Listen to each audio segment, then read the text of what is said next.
What's going on? Uh,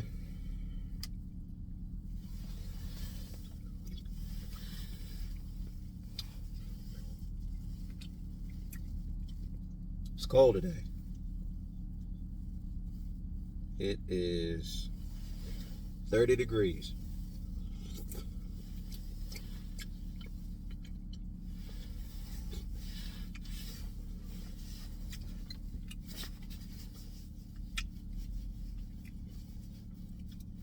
Today I want to talk to you about marriage. If you don't want to hear about marriage, go ahead and click off.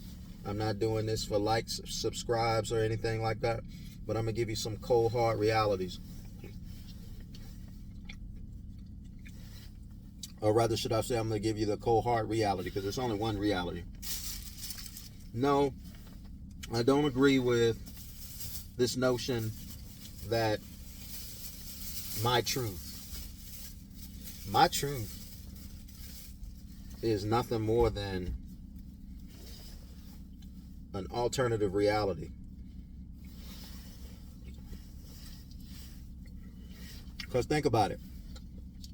If you're telling your truth, but that's an absolute 100% lie to everybody else, or to somebody else who accepts reality for what it is, then you can call it my truth, but my truth is spelled L-I-E, lie.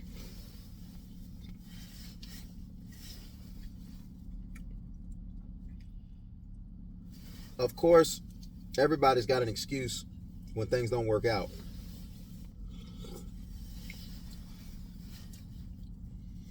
And 2020, in the year 2050, they're projecting that marriage is going to be obsolete. Now, we got to come together and bend that reality so marriage doesn't become obsolete.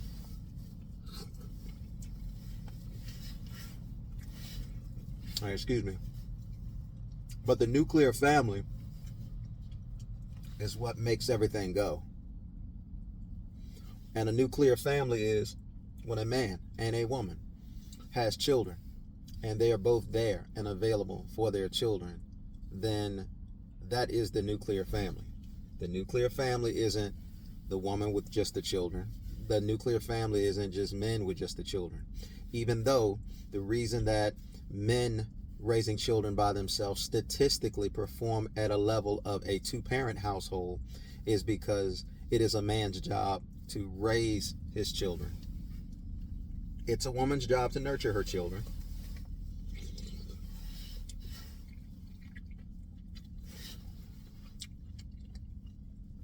And if you take away, even under the circumstances of you take away the woman from the nuclear family and you have the man raising the children, yes, the children are going to be shaped and they're going to grow up or whatever the case may be, but it is an all likelihood possibility that that child that grows up into a man or a woman is going to be so, what's the word I'm looking for? Monotone about everything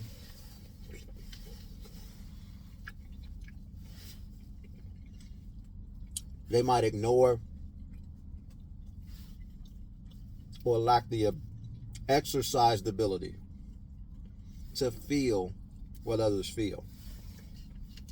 And then there's a time where you need to feel, and then there's a time where you need to be logical. Now, logical can fit anywhere, but when it's time to feel, it's within the confines of logic for the purpose of nurturing correctly. Even nurturing will get out of control if it doesn't have the confines of logic covering it. Logic is actually the filter.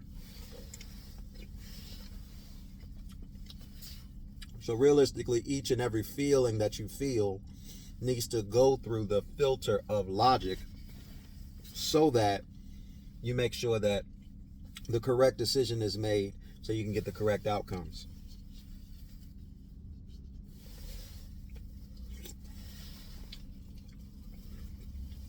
So logic all by itself isn't bad,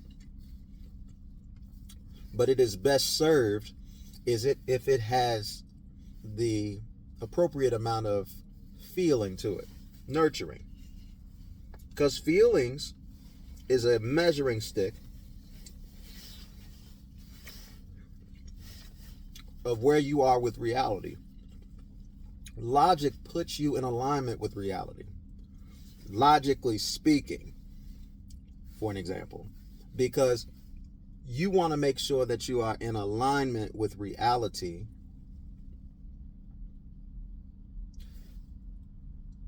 Because if you're in alignment with reality, you can expect reasonable outcomes, reasonable attainment of goals, so on and so forth.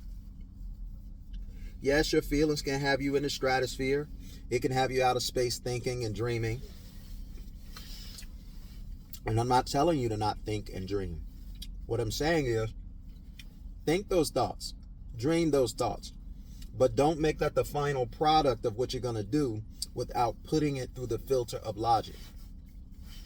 Now, when it comes to marriage, now me, for an example, I'm married.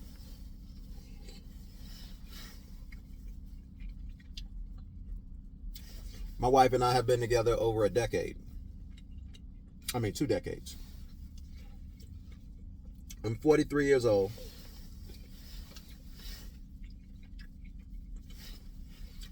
Me and my wife have been together almost half of my life and half of her life. Not quite, but it's close.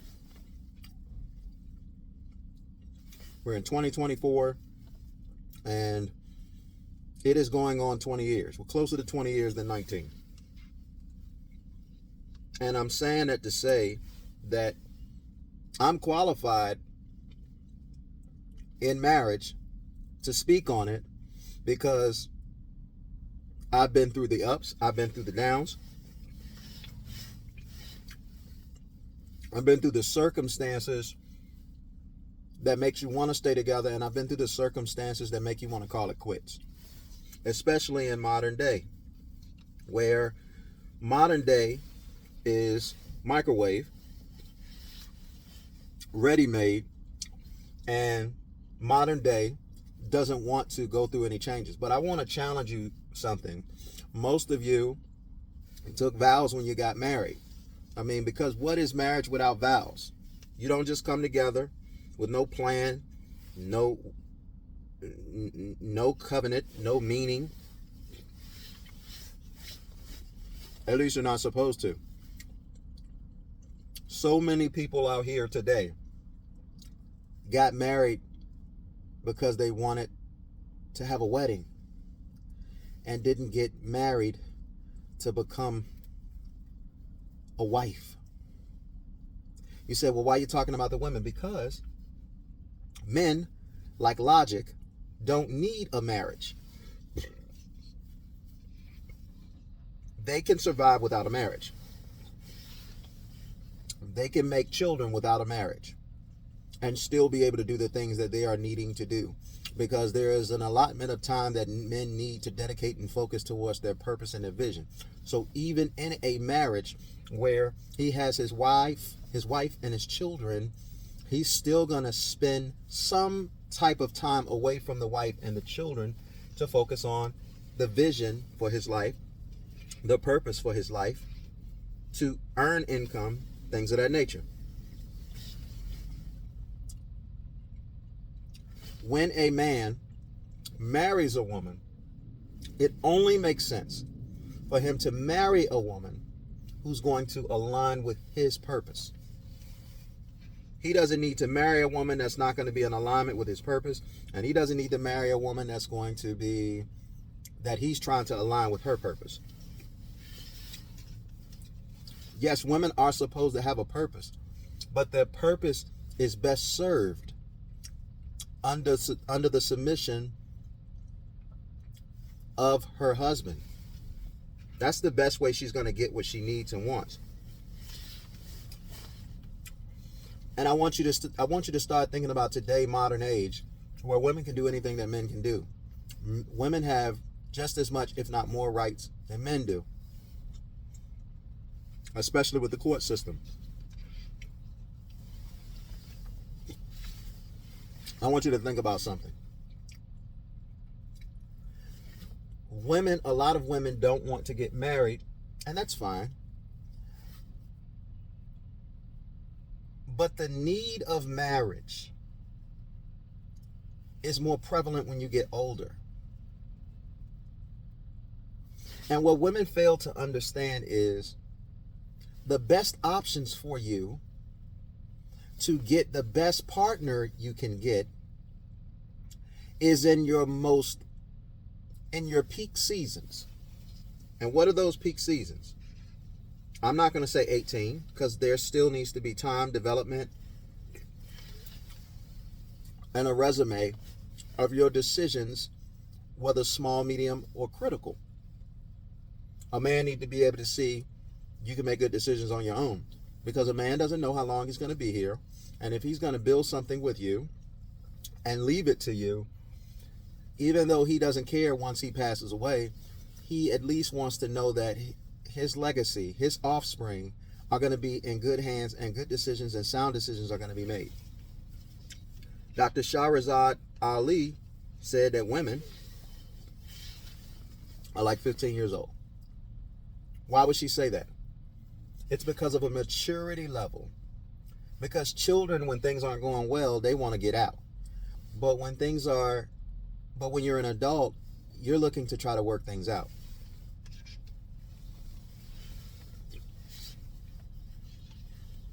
Now, let's take that for an example. Is that applicable to every woman on this earth? No. But if you were triggered by it, you should be triggered by it. It probably means it applies to you. And if that makes you want to stop the video or call it bull, you may do so. You don't need my permission to. But if we're being honest adults, and there are certain things that we do and don't do, we need to be able to own them and not try to fabricate, sugarcoat, justify, and make excuses for not being able to do those things, or the reason why we are doing those things. Right is right and wrong is wrong. It doesn't feel good.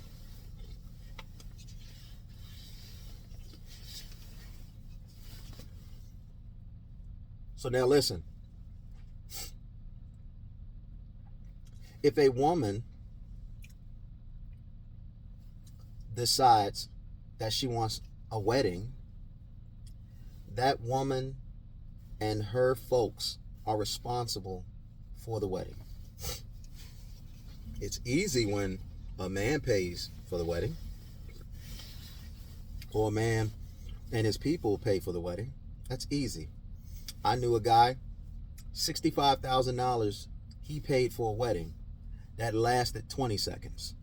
No, it wasn't 20 seconds, but what I'm trying to say is it was a brief period of time before that marriage ended. Now, when you invest into something out of your sweat equity, you start to take it more serious and you give it more of a chance to try to work. When you don't care. I remember years ago, I got my brother a PlayStation. And my brother, when he fell on some hard times, he just pawned a PlayStation. But it was funny, when he bought his own PlayStation years later, a different type of PlayStation, I can't remember what it was, he fall on hard times and he would never consider pawning the PlayStation. Why is that? Because when you know what you did to get what you got, to achieve what you achieved, you're not so quick to let it go. This is why dating is a problem today, because there is minimal investment for a woman and there's maximum investment for a man. Now, the way it should be is it should just be courtshiping. Level playing ground where you're getting to know each other to find out what the deal is, to see if you guys are compatible with equal investment. Now, when I say equal investment, I mean financially, it should be no investment. When you're getting to know somebody, show them that you are just as vested by paying half the tab. Well, that's not what gentlemen do. No, that's not what men do with their spouses. But when we're just getting to know each other, we should see an equal level of investment. If the only reason that you want to get to know me is I got to take you out to an expensive dinner, I got to take you out to an expensive event, or I have to spend money and shop on you, that's not an equal investment. Because if your return is to say, well, I'm giving you my time, you're essentially saying without saying that that man's time is worth nothing to you. Now, if you really like the guy, you will spend time with the guy under most circumstances.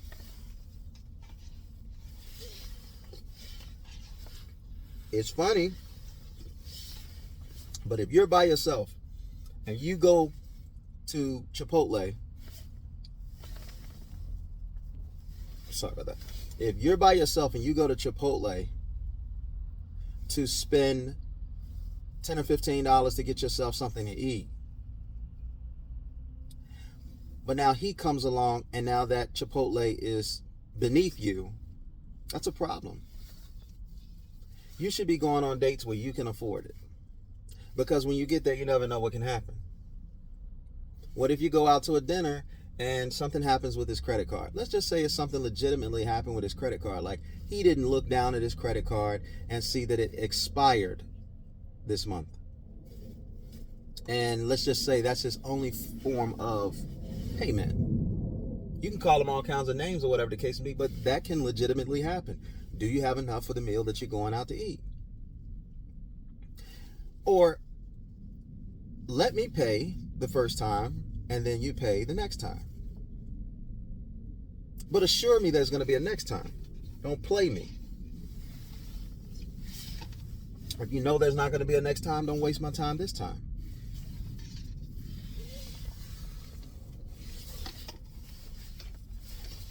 Okay? That's something that you need to consider and think about.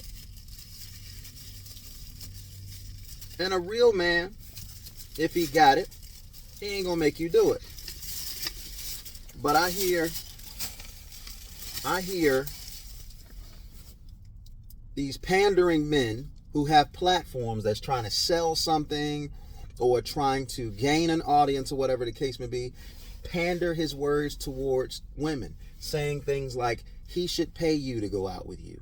He should give you money to be in your presence. He should pay all of your bills. He should do these things. But the reality of the situation is, would you, as an individual, man or a woman, invest in something knowing that you won't get anything out of it? Makes no sense to me.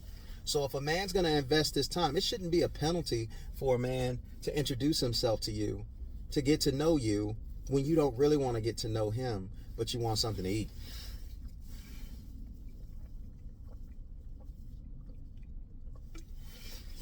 No man wants to be in the friend zone. A friendship with a woman isn't beneficial. Not unless it's a foundational piece in your relationship.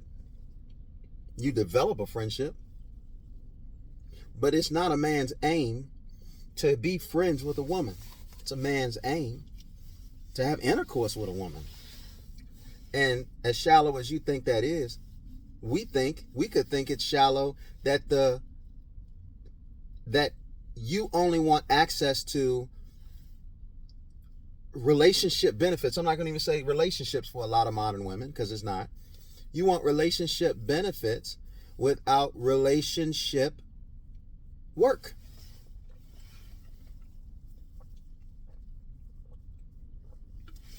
You're supposed to pay for dinner. You're supposed to pay for shopping.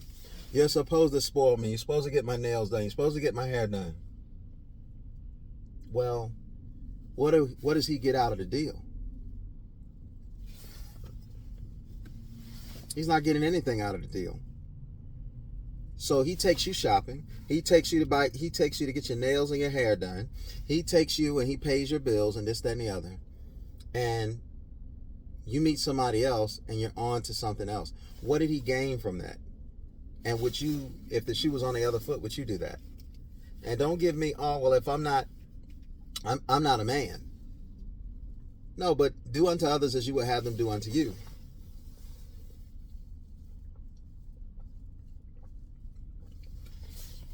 If a man is taking you in the beginning phases, y'all aren't even committed.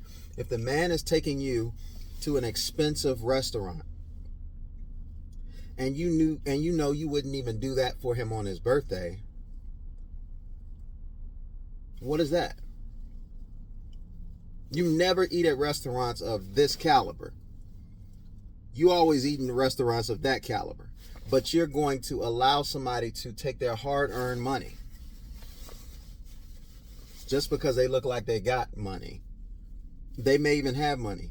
You should take care and consideration, because if you were a couple, the money that he spends is going to affect you. Now, you wouldn't want your man wasting money on trinkets if that money is supposed to do something better for you, him, and the family that you created. That's the level of respect that women used to, traditional women, treat men with. Modern women don't do that. Modern women look at men as sperm donors and or banks. And even by way of sperm donor, it is a way to get bank. Because if that man is well off and she gets his sperm and she makes a child, she will have a child with that man so she can get some money from that man. Not exercising or developing a trade or a skill for her to get her own money.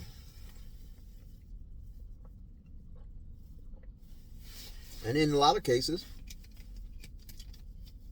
more than 50% of women today that do work want to keep their money for themselves, but want to spend his money. And it's bad, because some of these women out here are dating 3 or 4 guys at the same time. Dating is enjoyable for women. It's not enjoyable for men. It's very costly for men. And the higher up a man wants to get, the more expensive it is, because typically what the man's high desires are other men's high desires. And it creates a competition. Nothing wrong with competition, but it is something wrong with unrealistic competition. You know, the type of event that you compete in that you know you will never win, because the settings are defaulted to you not being able to win. Why would you even play a game that you can't win? My brother wanted me, I haven't played video games in a while because, you know, I'm just in a season where I'm busy. I do like video games. I like Madden. But NCAA just came out. That's college football. And I was excited about getting college football. But the first thing that threw me off about NCAA is there's this running back named Quinshon Judkins. And pretty much he can spin his way down the field. And I knew logically that would frustrate me if I'm playing somebody and I'm playing well enough to win, and here comes this running back coming around the corner and he can just spin his way all the way down the field. It's not realistic. And so I never did get that game. And people say, well, dang, man, I know you would be good in that game. You're real good in Madden. Because I am real good in Madden. I kick your hindparts in Madden 10 times out of 10 on any given day. But I didn't get that because that would just add to my frustration. Why would I put myself in a situation to be frustrated? Oh, well, you know, you don't want to compete. No, it's about choosing your battles, whether in real life or fantasy land. Why would you entertain something that you can't win? I know this person from a long time ago, and beautiful person. But every time that we speak and we talk, it's just like oil and it's water mixed together, and they don't mix. And so a lot of times men will find themselves in situations where it's like oil and water. It doesn't go together. It doesn't mix. It's never going to make any sense. But they're trying because they're trying to reach for whatever they can potentially get. But I got news for you, and I got advice for you men. Entertain the women. Entertain a woman that's interested in you.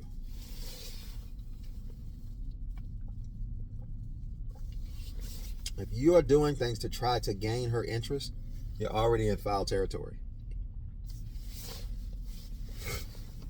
You're already in foul territory trying to make somebody do something that you want them to do. They should naturally want to do it.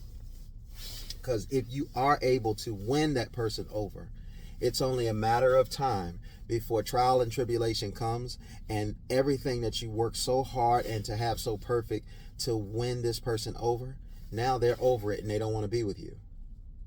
I can't tell you, well, rather, I can tell you from experience, there have been things that have happened in my relationship from my standpoint that didn't look good and wasn't good. But because my wife was naturally interested in me and naturally wanted to be with me, those things, our relationship held up and actually improved as we got closer during the trials and the tribulations. Most people, when they get in situations, soon as trials and tribulations come, it weakens the relationship. And trials and tribulations should come into your life to make you stronger. The trials and tribulations that you go through in your life that make you weaker and break you down, 9 times out of 10 are trials and tribulations that you brought upon yourself or that has nothing to do with your design or your purpose. You're not going to get exempt from trials and tribulations. The question is, are you made for those trials and tribulations? Every experience that you go through is not exactly for you. And you want to live a life where the things you go through, the good, the bad, and the ugly, are for you to work out for you for the good.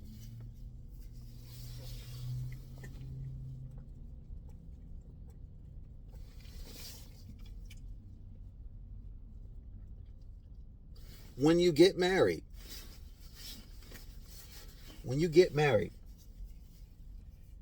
marriage is like a retirement account. You don't really feel the benefits truly of a marriage until your latter years.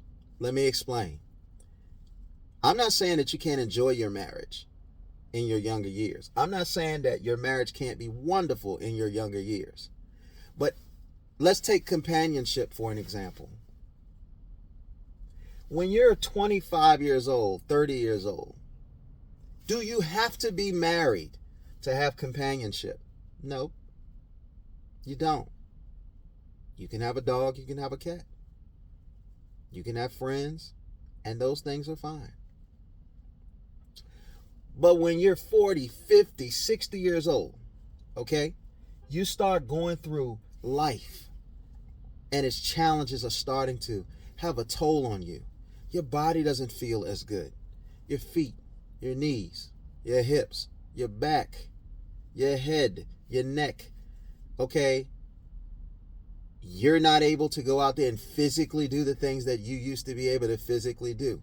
Nor do you have the tolerance to be able to go out there and do the things that you used to be able to do. Even tolerance for you women with children, it's you have more ability to tolerate things when you have the bandwidth and the capacity to tolerate things. But if you don't have the ability, or you start to wane or weaken in that ability, then that trial starts to have more weight. Now, when I say marriage is like a retirement account, when you get paid, I want you to imagine, close your eyes, and you getting paid. And for the sake of this argument, let's just say you get paid every week, and that number is $100. Okay? Granted, I know that's not enough money, but stick with me. When you have $100, and then there's things that you need to do and things that you want to do, it is a natural,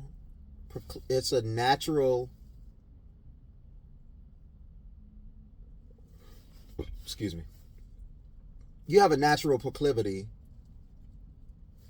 to want to enjoy your money. You worked hard for it. You want to go and do something fun with your money. You want to do the things that you want to do with your money. And most people do that. But a person who understands that in order to have a retirement that's going to fuel your life in the latter years, they're going to take some of that money and they're going to put it towards an investment. And if they're using their pure logic, they're going to look down the road and say, okay, this is how much money I need for retirement, and this is how much money that I need to put in my retirement at these intervals to be able to achieve that with an anticipation that the interest rate year over year is this. And they take it worst case scenario.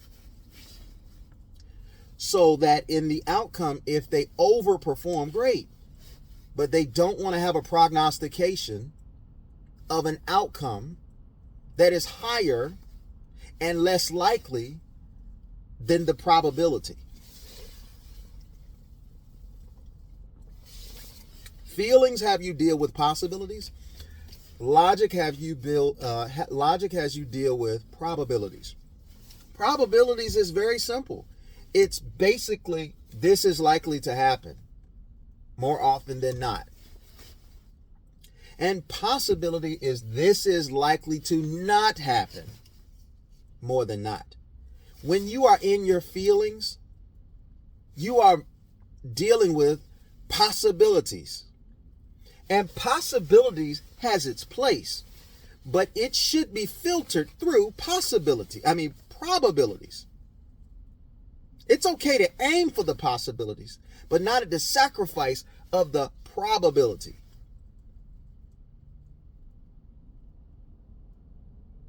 So marriage is an investment in that fashion, because front end loaded for a marriage, for self and for couple and for children, is this. It's more necessary for the children. Marriage front end loaded is more of a necessity for the children, not the parents, because it is a period where the parents can sacrifice for the children. So marriage front end loaded is for the children. Yes, we can enjoy ourselves. Yes, we can hang out with. Yes, we can have fun, and we can do some things together and create memories in the front end loaded area. But it is not the primary goal. The primary goal front end loaded is the children.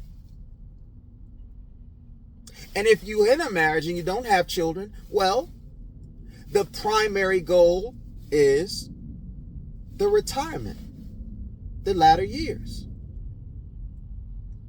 Sister, you're 25 years old. You're 26 years old. You're at the peak of your value. And instead of securing the best, now I want to say this way, because naturally women love opportunistically. I'm not saying that in your best years, you're going to find the best, absolute perfect man that you are going to find. He's going to have shortcomings, and he's going to have things that he has to work with and work on. But when I say that you love opportunistically, I love that analogy about the 6 floors. I ain't got time to go through it right now, but every floor has a better type of man. So you get to the 6th floor and there's no men. And a lot of times when you're over opportunistic, you can have a good thing and you can think you can do better. But what you should be looking for, we'll get to the questions that you need to ask, but what you need to be looking for is a partner. What you need to be looking for is a husband that you can work with. Not a man that you don't have to do anything, but a husband that you can work with. Meaning, the first question, one of the first questions when you are getting serious about a man that you need to ask, that you're not asking, is, what's your plan? What's your plan? Where do you see yourself in the next 3 or 4 years? Now, where does that take you in the next 20 years, 30 years, 40 years? Where do you ultimately seeing you're going to be? And then asking questions about the details of that plan, so that it can, as much as possible, the more it makes sense to you as a woman, the better. Because if it doesn't make sense to you, it's not going to work. The next thing you need to know is what kind of stick-to-itiveness that a man has. What kind of stick-to-itive nature does a man have? When things start breaking down and things don't look good, is he a fight or is he a flight kind of guy? Because we can't guarantee as men that what we're fighting for, that we're going to win, or that we're going to come out of it with everything that we want. But we do need to be able to project and show and prove that we will fight when the going gets tough. Because as long as you have a man that fights when the going gets tough, he may have to pivot, he may have to reposition, he may have to parry a little bit, but he will get back on track. He can have a goal of running an insurance company, and some trials and tribulations may come where he's in a season where he can't work and make money in insurance. But how does he pivot and how does he change? Or if he all of a sudden ends the dream of an insurance agency, what is his succession plan? And does that succession plan keep you and the children in mind? Because there's things that you absolutely positively need. Or if there is a period of time where he can't produce because he needs to ramp up, are you willing to work with him on that? Are you willing to pick up the slack on that if you so believe in him?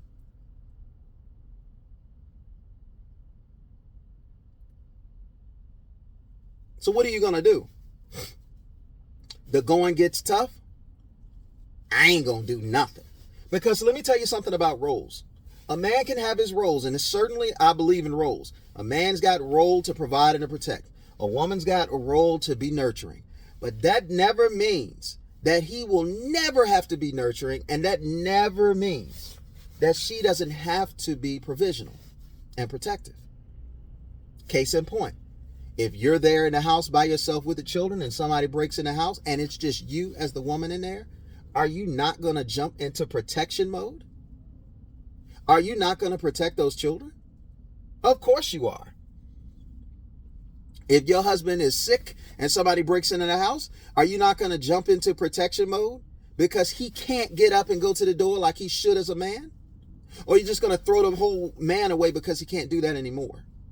When you decide to take your vows for better or for worse, what do you think worse means?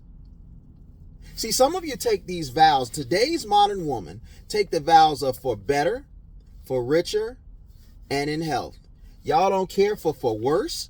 Y'all don't care for in sickness, and y'all don't care for poor. Because if you ever experience those things, you're done. These are the type of women that don't belong nowhere near a marriage.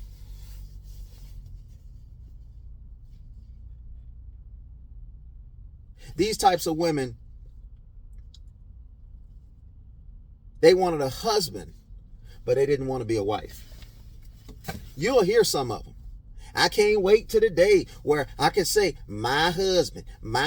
Yeah, that's my husband. Let me check with my husband. It's a feeling-based thing to you. But being a wife is a serious responsibility. And it ain't for the weak. So what are you going to do? You're going to sit there and you're going to I'm only taking the good with the deal. Soon as the tough gets tough, I'm getting it going. Fellas, that's why you got to be with a woman that's interested in you first off. And yes, most of the time, just from an eye contact standpoint, that's not enough for a woman to be interested in you. It's great if it is, but it's not enough. Usually you have to get that woman to you have to vie for a conversation with that woman. So you get an opportunity to be able to show a little bit about who you are. And fellas, don't try to impress her to show you who you are. Okay? The goal is not to make somebody love you, to make somebody want you. The goal is to find the person that loves you and find the person that wants you. Whatever that may be. Because let me tell you something. Every woman has a vagina. Every woman has a booty. Every woman has breasts. Now they range in different sizes and things of that nature. Every woman's got generally a nose, a mouth, eyes. And yes, it's important that you are pleased with what you see. But just remember, there's so many beautiful women out there. There are beautiful women out there that are good people, bad people, and worst.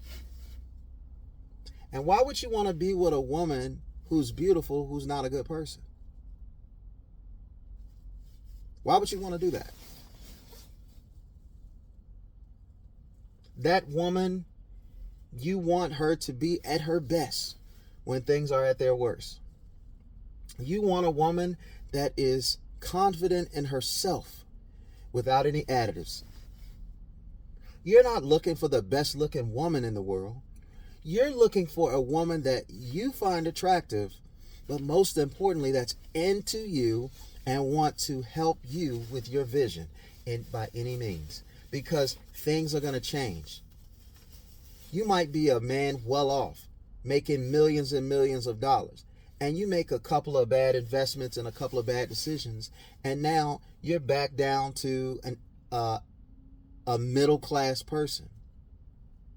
Do you really want a woman that's going to leave you under those circumstances? That's going to stop giving you what you need as a spouse in those circumstances?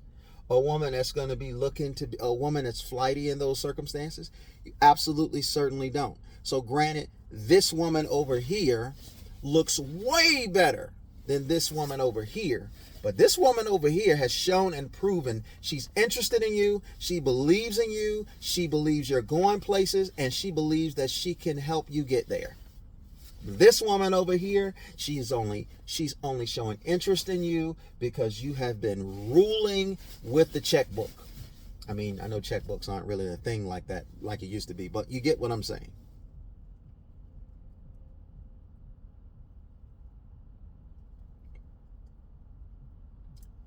That's it, man. You want to be with that kind of woman, man. And typically, let me just tell you something, kings. If you are on your square and you are handling your business, you don't have to go and chase her.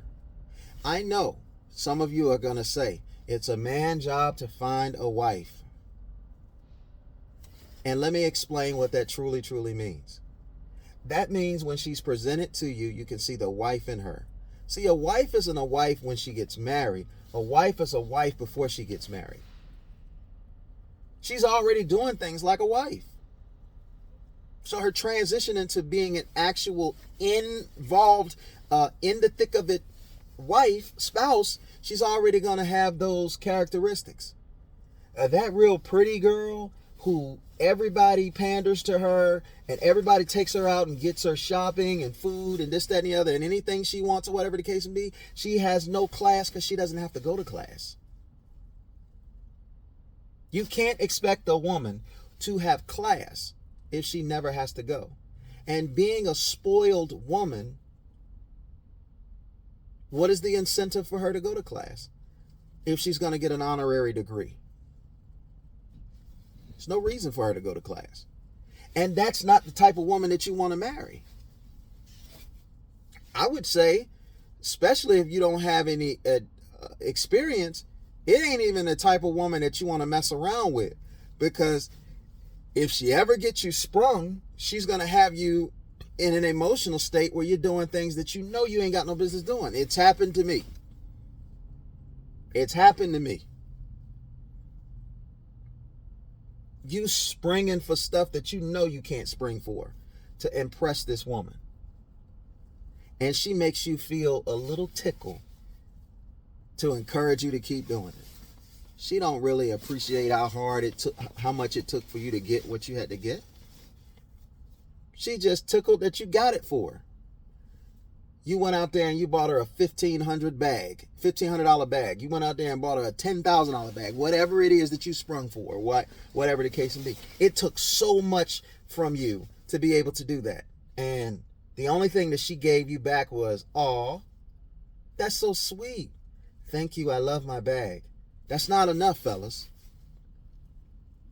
Because a real woman, if she knew what it took for you to get that bag, she would say, I do want this bag, but I want this money to work for us. See, a wife is a we-minded person. A we, W-E, a we-minded person. She's already thinking about what's best for the both of you. And most importantly, she's thinking about what's best for you. Because a wife comes into a situation with a guy and she's already showing interest in what his goals and his visions are and how she can help make that happen. And cooking and cleaning and screwing are not the things that's going to help you meet your goals. Because you can get somebody to cook for you. You can pay somebody to come in, or you can order these services where you can get pre-made meals and you could get them 30-day supply. And you could get that. You don't need somebody to cook for you. You can warm that up in the oven and you can eat. Cleaning, you can pay somebody to come over to clean your house. You can pay somebody a couple of $100 to come through your house, dust, vacuum, do laundry, some of everything. So you don't need a wife to do that for you. You don't need someone to have sex with you. You can have girlfriend, you can have butt buddies, you can have escort services. If you want to go out there and risk prostitution, you can have all of those different types of things that you can get sex with. And guess what? That person that comes over and have sex with you will know this is exactly what we're doing. We're going to have sex, and that's what we're going to be doing here, and I'm going to give the fullness thereof to you. A lot of times when you're in a relationship with a woman and she don't want to have sex, I don't really feel like it right now. So it can't be those three reasons that women like to throw out there. I cook, I clean, I shut up. I mean, that's good. But there's so much more to it than that. It's a focused mindset. It is a focused mindset on seeing you get to the next level. It is a focused mindset from a woman and a mission to magnify you. And you got to be careful and gentle with those types of women. Because when you hurt those types of women, they can go left and become the other type of women. So if a woman is interested in you and you don't see a future with her, don't waste her time. But if a woman is interested in you and you can see a future with her, then you're not wasting her time. Let her help you magnify. And you know what you better do when she's magnifying you? She better be enhanced from the magnification of you. If she takes you to a new level, then she should feel the benefits of the new level. Not the woman that wants to feel the benefits, but she ain't taking you nowhere. And yes, fellas, if you are already on your square and you meet a woman, you won't know, does she really love me or she really doesn't love me? But I'm going to even say this. A man needs respect over love. So even if a woman is with you because of what you can do for her, but she agrees to the terms of the deal, and she performs those terms of the deal. For instance, let's just say she don't find you extremely attractive, but she loves your ambition and things of that nature. Okay, let me show you how that can work. Because arranged marriages have been happening for centuries. Let me explain. She doesn't have a natural, genuine interest in you, but she does know that she wants to be provided for and taken care of. So you ask the right question. Say, hey, listen, I know what it is, but here's what I need from you. I need you to always respect me. I need you to cooperate with me. I need you to be feminine with me. I need your fitness. And I need your fertility. If you can unbiasedly provide that for me, in addition to helping me with whatever I need, I'll agree to this with you. And guess what? You can love her unconditionally. and feel good about her beauty and so on and so forth. And then she can feel good and confident because she's assisting you in whatever way she can to help magnify you, because she knows that helping you is actually helping herself. And you guys could have that a whole agreement until death do you part. And if you find out at the end that she never really developed that love for you, but she respected you, you can do that. I'm serious. Y'all think, well, where's the love, romance? The first 5 letters of romance is Roman. Okay, that feeling-based stuff comes from the Grecians, from the Romans. That was never a thing for us when we got married. We got married because it made sense. We got married because marriage is business. We got married because it was economically good for both of our families. It was good for us to work together. We've gotten away from that because now we want to marry for love. And I'm just telling you, if a woman can respect a man, that is what is required. Because she can have all of this love for a guy, but if she doesn't respect him, it's not the kind of love that a man needs. Now, if a woman can respect a man and he holds it down and he handles his business, and you need to talk about those things too. Hey, listen, what happens if I'm not on my square and I need, I'm not making money or whatever the case may be? Can I turn as a man and look to you as my wife and say, can you help me out? And will you be able to be there for me? Well, in what way? Maybe I need a few dollars to jumpstart my business, or maybe I need this, that, and the other. I'm not talking about having to do that all the time, but what I'm saying is, if I'm providing you a way of being able to take your money or whatever the case may be, is it for us or is it just for you? Because it is for you if something happens to me, but it is for us in case we need it. That is the priority. Some of you are just like, nah, man, they ain't a real man. You shouldn't be doing this, that, and the other, whatever the case may be. Your spouse is the first person that you're supposed to be able to look to. That's the very first person that you're supposed to be able to look to if you need a little pick-me-up. Yes, you're supposed to go out there as a man and you're supposed to handle your damn business. But while you're handling your business, your wife, your spouse is supposed to be there to aid and assist you. She's supposed to be submitting her authority to you. You're supposed to be better because of her and nothing else. So that's why I'm saying marriage is a deal. So if you are going to go after that woman that is super cute, super gorgeous, super scintillating, you need to make a deal with her. You don't think Offset and Cardi B was a deal for him? Because if you're talking about from a exclusivity standpoint, Cardi B's not exclusive. Sexually, Cardi B is not exclusive. Definitely she's not exclusive from the standpoint of exclusivity and exposing what she has to offer. She's shown everybody that will look her body. She was a stripper. That's what she did. So am I saying you can't marry a stripper? No. But it better be a good deal. Hey, listen. If anything happens to... It's like, hey, look, listen. If anything happens to me and you have been faithful to me or whatever the case may be, in the will, you get everything. If you cheat on me, you're only going to get this percentage. And make it a percentage that ain't pleasing. Well, that's not fair. Okay, then don't marry me and expect to come away from this and you do wrong by me. It's not designed to reward you if you do wrong by me. It's designed to reward you if you do right by me. I don't like that. I don't like that. Well, then that's telling you that that person is really only trying to get over on you. It's like a prenup, right? A prenup, why do you have a problem with a prenup if you don't plan on leaving me? Now, if it's a situation where where I don't love you and I disrespect you, domestic violence, this, that, and the other, whatever the case may be, that's one thing.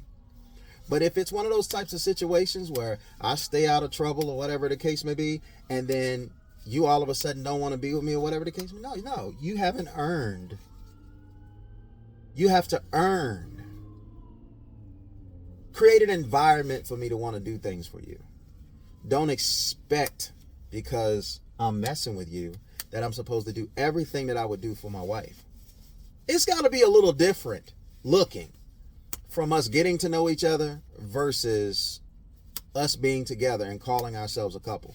If we're a couple, I'll spring for this, I'll spring for that. But until then, we're going to be on an equal footing in terms of investment, because when we get married, it's not going to be equal.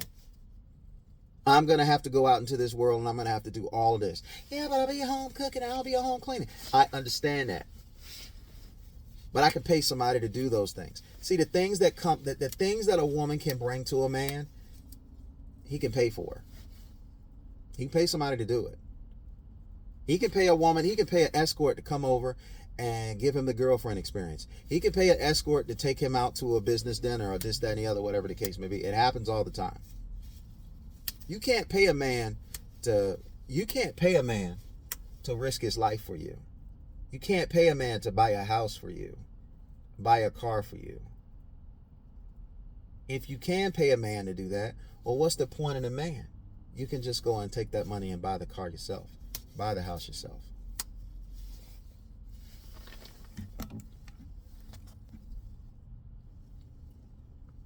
So, just a second, I'm sorry about that. So, in essence, I'm just basically saying here, marriage can be hell or marriage can be heaven. And a lot of you, because you don't have good intentions, you expect it to be hell.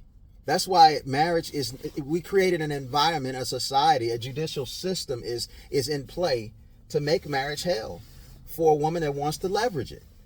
If a woman doesn't want to be with a man, she doesn't have to prove that she doesn't want to be with a man. She doesn't have to have a reason for not wanting to be with a man. She could just wreck and ruin his life. And it's just why it's not advantageous for a man to get married. Unless that woman is going to vow stability for you.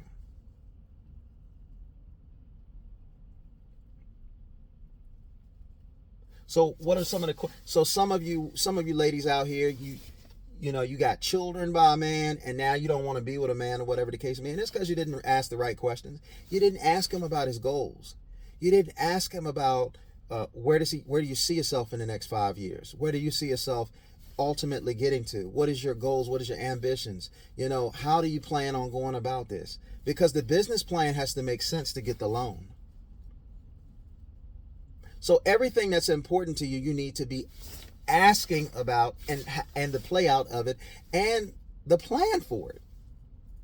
Because if a man gives you a plan and you can't see it working, why would you want to be with that man?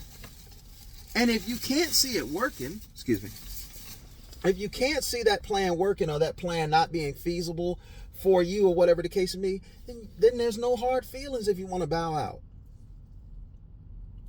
Or you can tell him, hey, listen, I'm going to need you to go look at that plan again.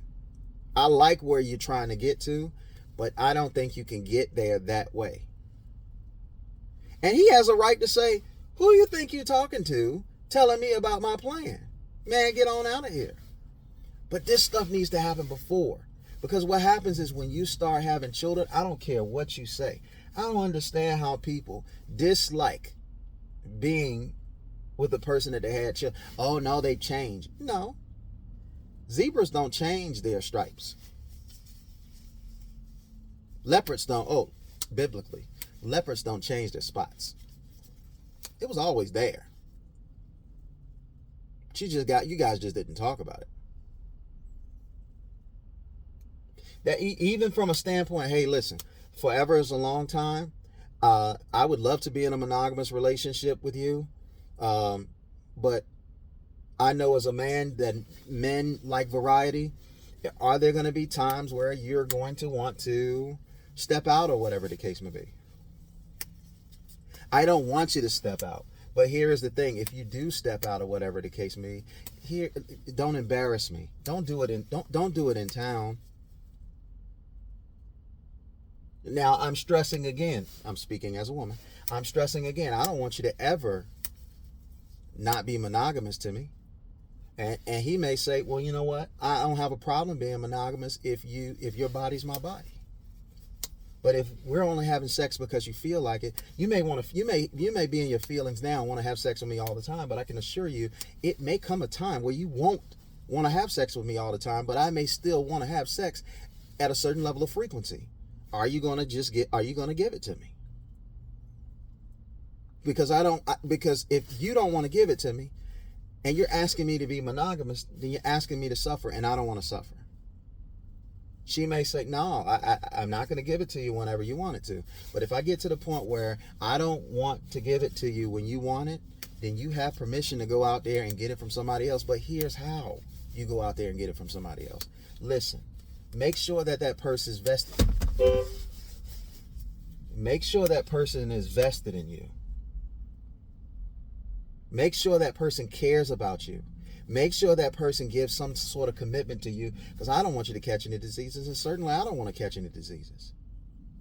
Yeah, I'll be willing to meet that person. And whatever the conversation needs to be about the needs being met, you're saying to yourself, hey, listen, if I'm going to be in this monogamous role with you, then I vow to meet those needs for you.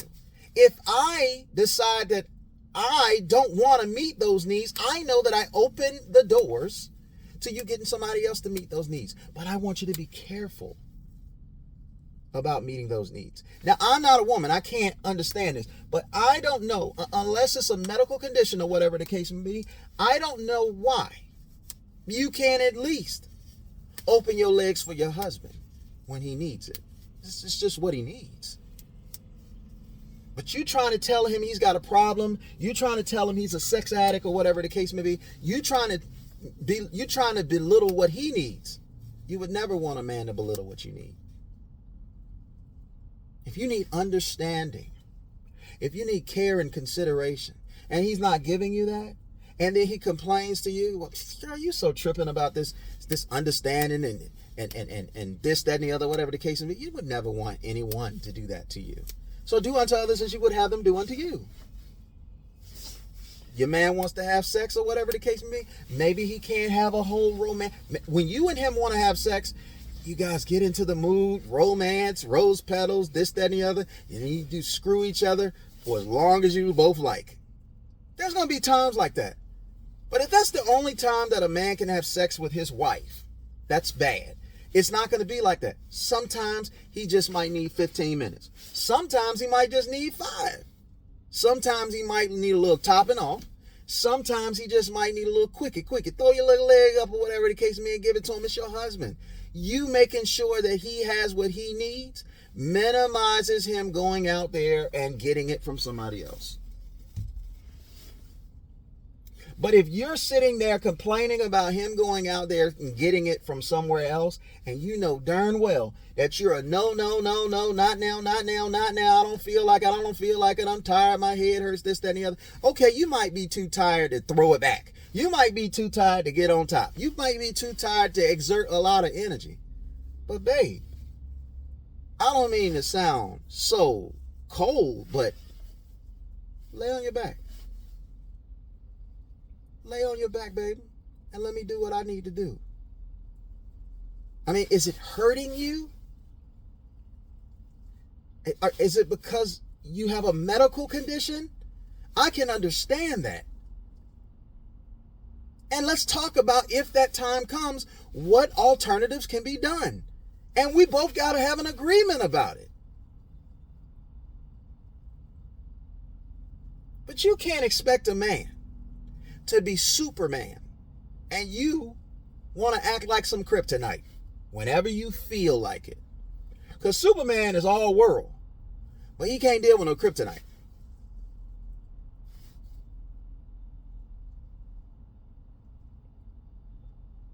Asking the right questions. You as a woman, because you as a woman, you pick poorly with men. This is why you are always supposed to be covered. Who gives this woman away? The Father says, I do. He's passing the responsibility of covering you to the man that's going to marry you. And it's no different between the father and the husband, generally, except sex. Your father doesn't want to have sex with you. Your father has no sexual interest in you. I'm talking about a real father. I'm not talking about these perverts. Your father has no interest in having sex with you, but he's showing you love, and he shows you he has your best interest, right? So when a woman stands in the way of a father being a father to her kids, she robs her child, man, boy or girl, robs her child of so much.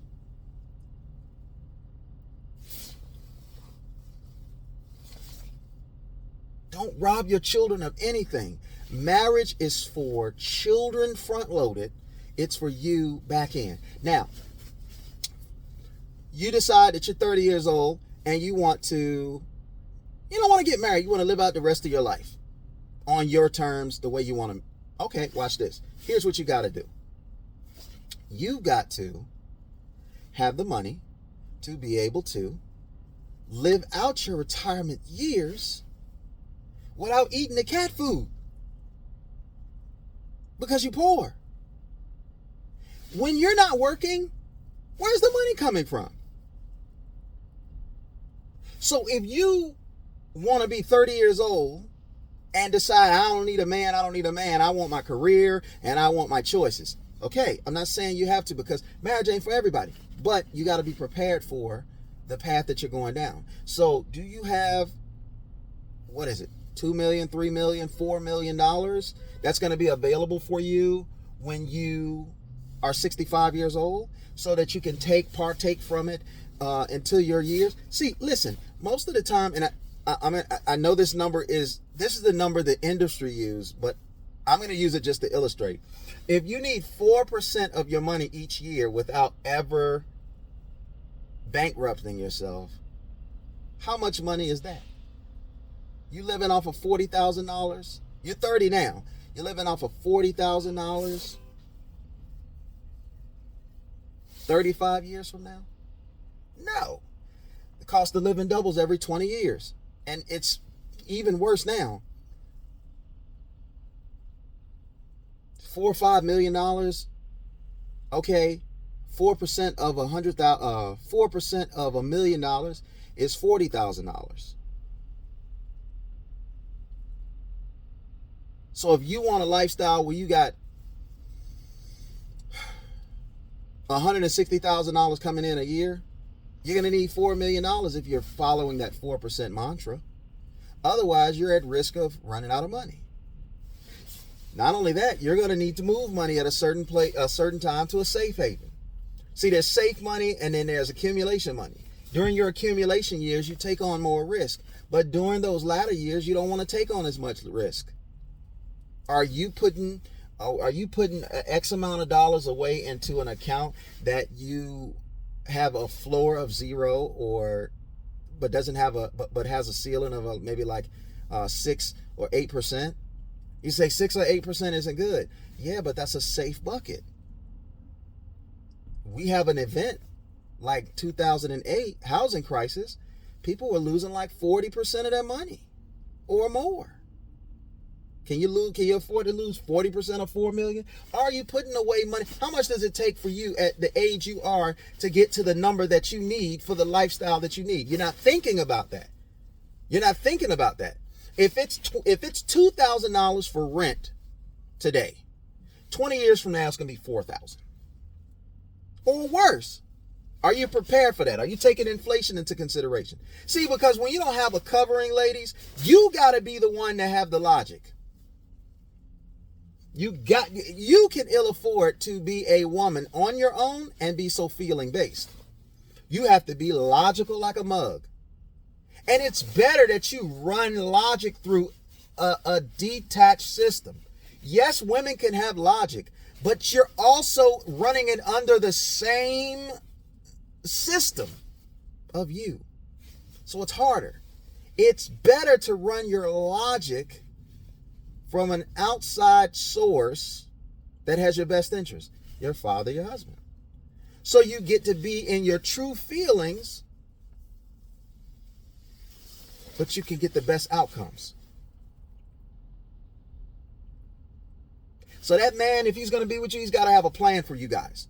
If you're going to be by yourself, you got to have a plan. Irregardless, you're going to have a plan no matter which one you do. And some of you are embarking on this single, independent bull crap, and you don't have a plan, nor are you thinking about a plan. Because just like marriage don't touch you in your early to mid years, it touches you in your latter years. When you are old and you can't move as well, and you want to talk, and you want that companionship, is that dog or that cat going to do it for you? Well, go look at your single mothers and your single grandmothers and your single aunties and see how it's working for them. Don't ask questions, just observe. Not the auntie, the grandma, the mama who stayed with her husband or anything like that, but the one that opted for her own. We've been living long enough to have that happen, because right after the civil rights movement, after the 60s, that's when women started becoming more independent minded. That's when feminist movement started, really roaring its ugly head, telling you can have it all, this, that, and the other, whatever the case may be. Men and women in general can't have it all. There is only a small fractional percentage of people who can have it all. Again, that's a possibility. It's not a probability. So you have to pick and choose what you want to have and the realistic path to get there. You ain't going to be able to avoid realism. If you're avoiding realism is going to smack you in the face when you get older. I'm 43. I can't do some of the things that I did when I was 23. I can't do some of those things. So for me to live in fairy tale land and act like I can still do those things, that's not it. You got players that are over the hill that keep playing. But the best thing to do is to bow out when you can have some grace. Ladies, you have a biological clock. Anybody that is worth anything, that man that makes $250,000 and above, that man is making a surplus of money to be able to have something left over. He wants to leave it 9 times out of 10 to somebody, and that's his children. He's not leaving it for just any random person. Sure, there are men like that, but most men want to leave it to their bloodline. You already got kids. He's not going to choose you if he knows he has the choice that he can get somebody like you who has no children. So you got to be careful who you let lay with you.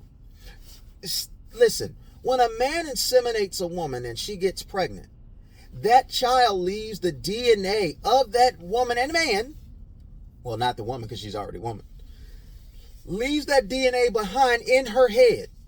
All those guys that you had sex with. How do you feel about their DNA being painted on you, in your head, and stuck with you? That's why a lot of you have lost your cotton picking mind, because you got so much DNA about you, you are confused as to who you want to be and what you want. Be selective. Listen, I know sex feels good, but if you can't, take care of yourself. You can't do nothing else. Just take care of yourself. You don't have to let somebody paint your town. And you lose your pair bonding ability after 5 dudes. It's not a lot. You need to know the questions that you need to ask, and the questions need to be about the future and the strategy for the future. And if somebody gives you a plan and it doesn't make sense to you, don't do it. If somebody gives a plan and you don't know how to help them, you probably shouldn't do it. But for somebody that has a plan and you know exactly what you need to do to help magnify them so they can get to that place so that you reap the benefits, that's somebody that you should be rocking with if you choose to be married. If you don't choose to be married, you've got to have the whole formula yourself. Who is the man that you can run it by that don't have any sexual interest in you? Not your girlfriends, not the dude that's in the friend zone, that's waiting for a weak moment so he can tap. I'm talking about, do you have a father? Do you have a clergy, a deacon, some man that values your life but don't have any sexual interest in you? It's going to be very hard to find a man like that, unless it's a brother of righteousness. Because, you know, you got some creepy brothers out here. And I'm talking about biological brother. A brother, an uncle, a father. You should have somebody that you can go to and seek that. And if you don't have anybody, you should pay for therapy to talk to a man to help you organize that. But that's my time. I'm going to run. I got some stuff to do. But I mean, you guys, in summary, you guys need to make sure that you are taking into consideration the correct questions to ask. And if you don't know the correct questions to ask somebody who is living what you want to live. Ask a married couple. What are the questions that you wish you did you ask or wish you had asked in the beginning to make sure that the path was laid correctly? Those are the types of things you need to do. All right. So anyway, I'm out. Y'all take it easy. And until next time, peace.